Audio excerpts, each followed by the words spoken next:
রাইসাকে আমি আপনার মন্তব্য শুনবো। এই বিষয়টা আপনি একটু বলেন যে গোয়েন্দা সংস্থার রিপোর্টের কথা যে বলা হচ্ছে, এটা সর্বত্র বিরাজমান একটা ধারণা তাদের তৈরি হচ্ছে। যেটা বলার বিষয় সেটা হচ্ছে যে ধরুন এটা প্রত্যেকটা পলিটিক্যাল পার্টি, বিশেষত প্রতিদ্বন্দ্বী যদি কেউ হয়ে উঠতে পারেন, যারা আলোচনার মধ্যে থাকেন, তারা চেষ্টা করেন যে আমরাই বিজয়ী হচ্ছি, এই মানে মনোভাবটা মানুষের সামনে হাজির করতে এবং মানুষের মধ্যে এই ধারণাটা করতে পারেন। আমরা একটু অন্য আলোচনা, যেহেতু আপনি একটা সিরিয়াস আলোচনার ধারাবাহিকতা এসছেন, আমি সেই জায়গাটা একটু ফিরি। দেখুন মানে গণতান্ত্রিক একটা কাঠামোর মধ্যে তো আমরা গণতন্ত্র নাম দিয়ে কাঠামোটা আমাদের শুরু থেকেই আছে, তাই না? ওয়েস্টমিনিস্টার ডেমোক্রেসি আমরা ফলো করেছি 72 সাল থেকে। কিন্তু সেইটা দ্রুততার সাথেই একটা আমরা দেখলাম যে কিরকম বাকশালী একচেটিয়া শাসন হলো, তারপর আমরা সামরিক শাসনের ধারাবাহিকতার মধ্যে ঢুকেছি, তারপর আমরা আবার নির্বাচনী গণতন্ত্রের মধ্যে ঢুকলাম, কিন্তু সেখানেও আমরা দেখলাম যে ক্ষমতা ব্যবহার করে কিভাবে ইলেকশনকে প্রভাবিত করার চেষ্টা চলে।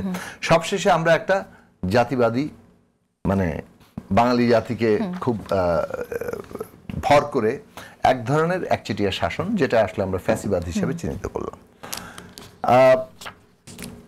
এখন ধরেন এইটা যেমন চলতে পারে, এই ধরনের ধারাগুলো চলেছে, আবার ঠিক এই যে শরিয়া ভিত্তিক শাসনের মধ্য দিয়েও কিন্তু একটা একচেটিয়া শাসনের জায়গা হতে পারে। মানে ডেমোক্রেসি বলে বলে গেলে কিন্তু আপনি এইরকম একটা একচেটিয়া শাসনের দিকে যেতে পারেন। এটা যায় মূলত যখন রাষ্ট্রটা খুব মানে একচেটিয়া শাসনের মধ্যে দিয়ে একচেটিয়া পুঁজি কিংবা একচেটিয়া সম্পদ মানে ওইটাকে পাহারাদারি করতে চায়। পেছনের তো অর্থনৈতিক অনুপ্রেরণা ছাড়া তো কোনো এমনি এমনি জিনিস হয় না। আপনার মন চাইলে একটা জিনিস আপনি করলেন, সেটা হয় না। বাস্তবে ধন সম্পদের একচেটিয়াকরণ সেইটার হচ্ছে মূল প্রেরণা, যেটা এই ধরনের হয় আপনাকে জাতিবাদী অথবা রাষ্ট্রকে সেরকম কুক্ষিগত করে এক ধরনের একচেটিয়া শাসন, না হয় শরিয়ার নাম দিয়ে আপনি একচেটিয়া শাসনে যাবেন। আপনি যদি সত্যিকার অর্থে খেটে খাওয়া মানুষের ন্যায্য হিস্সা মানে প্রতিষ্ঠা করতে চান, আপনি যদি সত্যিকার অর্থে 90-95% মানুষ যারা মূলত শ্রম দিয়ে উৎপাদন করে, চাকাটা চালু করে, এই যেমন ধরেন করাইল বস্তির কথা আজকে এখন কোথাও আর কণ্ঠস্বরটাকে হারিয়ে বা নাই করে দেওয়া হয়েছে।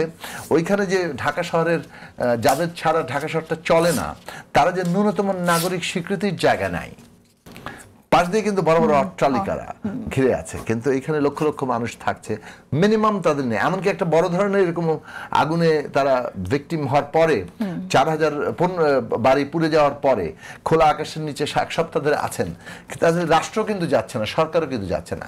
হ্যাঁ, রাজনৈতিক দল, বেসরকারি সংস্থা কিছু কিছু গিয়েছেন, তাদের হয়তো এই যে না, আপনি শুনতে হবে, এইটা যখন আপনি নিশ্চিত করবেন তখন কিন্তু আপনার গণতন্ত্র লাগবে। ওই গণতন্ত্র হচ্ছে অধিকতর বিকেন্দ্রীকৃত, অনেক বেশি জনগণের হাতে ক্ষমতার কেন্দ্র দিলে সম্পদের ন্যায্য বন্টনের প্রশ্নটা আসে।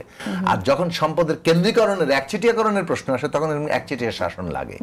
এখন আমরা বাংলাদেশে কিন্তু মোটামুটি থিওরিটিক্যালি কিংবা লিখিতভাবে সাংবিধানিকভাবে আমরা ক্ষমতার ভারসাম্য, জবাবদিহি ইত্যাদি করতে চেয়েছি। এখন এইটা বাংলাদেশে হয়তো আগামী সংসদে যদি গৃহীত হয়, আমরা যদি শেষ পর্যন্ত সংবিধান সংস্কার পরিষদ, যেটা মধ্য দিয়ে জনগণের ক্ষমতা নিয়ে আমরা সেই কাজটা করতে চেয়েছি, আমরাই দাবিটা তুলেছিলাম, সেটা গৃহীত হয়েছে। এবং এটা যদি আমরা করতে পারিও, বাস্তবে কিন্তু এই অর্থনৈতিক এবং সামাজিক নীতিগুলো, যেটা মূলত রাজনৈতিকই, এই অর্থনৈতিক সামাজিক নীতিতে যদি ওই ন্যায্য হিস্যার প্রশ্নটা না আসে, খুব বেশি কাজ করবে না। কিন্তু